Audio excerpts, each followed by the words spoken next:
એટલે દર દિવાળીએ બહેનોને ખબર છે ને, બાવા ઝાડા કરવા પડે, દર દિવાળીને આખું ઘર સાફ કરવું પડે તો ઘર સારું રહે ને. એક વખત આખું ઘર ડીપ ક્લિનિંગ કરવું પડે. રોજ તમે ઝાડુ પોતા રોજ કરો, પણ ઉપરની અભેરાયું એવા ખૂણા ખાંચરા તમે દિવાળીના કરો. શું કામ? કારણ કે વરસમાં એક વખત આખા ઘરની ટોટલ સફાઈ થવી જવી જોઈએ.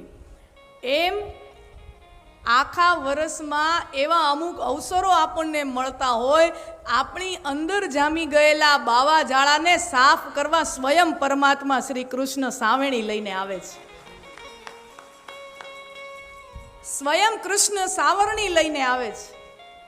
અને એ સાવરણી કેવી અને શું કામ? જો આપણે કથા સાંભળીએ એટલે કાન દ્વારા ભગવાન આપણા શરીરની અંદર પ્રવેશ કરે. ભગવાનની મૂર્તિના દર્શન કરીએ. આપણે શું કામ દ્વારકા જઈએ? આપણે શું કામ સોમનાથ જઈએ?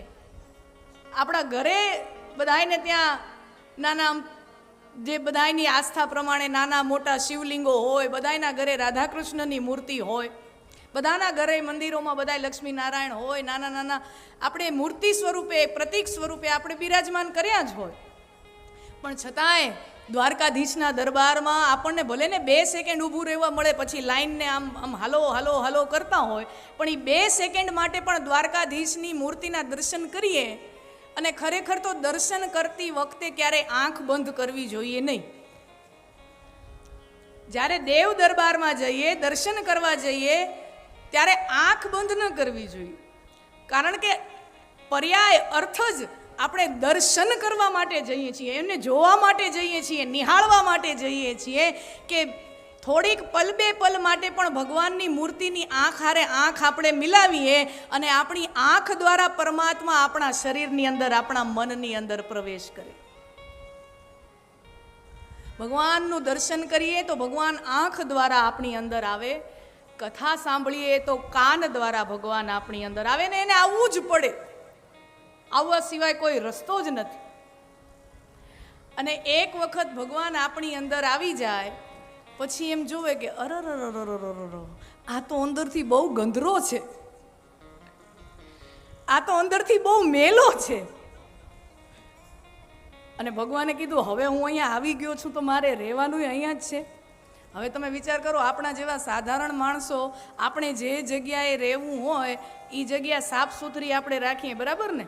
અઠવાડિયું 10 દિવસ ઘર બંધ કરીને આપણે યાત્રાઓમાં ગયા હોય, ફરવા પ્રસંગોમાં કોઈ ગયા હોય, બહારથી આવી તો સૌથી પહેલું બેનો કામ શું કરે? સાવરણી લે. કારણ કે 10 દીમાં ધૂળ બૂળ જામી ગયો, એમનો મજા આવે, નીંદર કેમ આવે?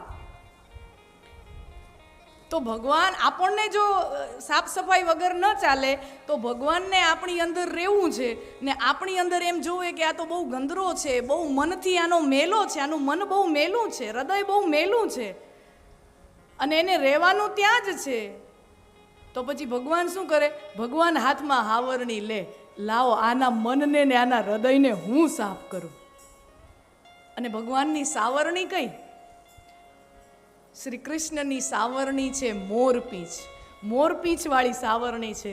મોરપીંછ વાળી સુવાળી સુવાળી સાવરણીથી આપણા મનને અને આપણા હૃદયની મલિનતાને દૂર કરે છે. અને જ્યારે સાક્ષાત શ્રી કૃષ્ણ આવીને સાફ સફાઈ કરે, હું ને તમે આપણું મન શું ધોવાના, હું ને તમે આપણું હૃદય શું ધોવાના? આ તો એ કાળિયો નાથ આપણી અંદર આવીને પોતે આપણું મન અને હૃદય સાફ કરી જાય છે. બાકી આપણું કાંઈ ગજું નથી. આપણે શું સાફ સફાઈ કરી શકવાના આપણી?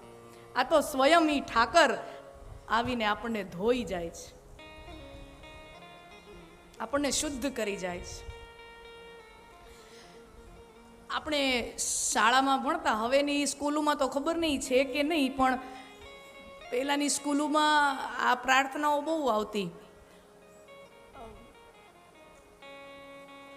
ઊંડા અંધારેથી પ્રભુ તું પરમ તેજે તું લઈ જા, અસત્યો માહેથી પ્રભુ તું પરમ સત્યે તું લઈ જા, મહામૃત્યુમાંથી પ્રભુ તું અમૃત સમીપે તું લઈ જા.